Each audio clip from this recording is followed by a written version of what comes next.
Now to Texas, where two people were killed by a gunman during a church service. The attacker was then shot and killed by members of the congregation. Correspondent Jeff Paul looks at the deadly assault that could have been much worse.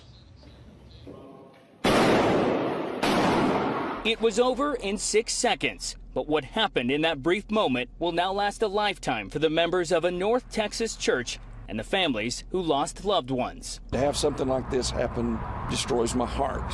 And when I say destroys it because there is evil in this world.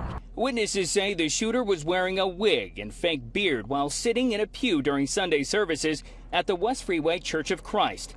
That's when he got up and pulled out a shotgun. Once he got up and he took communion is when he came around and is when he started shooting. The suspect's shots ultimately left two dead. Church members identified the victims as Richard White and Tony Wallace.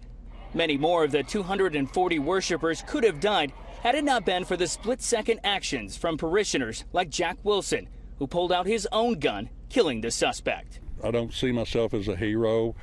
I see myself as doing what needed to be done to take out the evil threat. A 2019 law in Texas allows licensed gun holders to carry in places of worship only if it's not specifically banned by a church.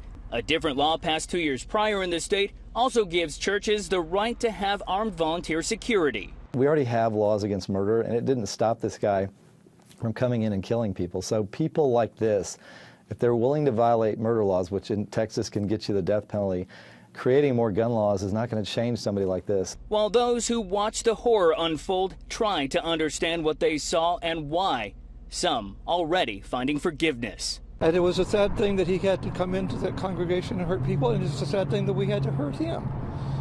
But I don't have any hate for this person. Authorities say the shooter had ties to the Dallas-Fort Worth area and had multiple prior arrests. But in terms of the shooting, what they are still trying to understand and grasp and may never is why. Mike? Jeff Paul, live in Texas. Thank you, Jeff.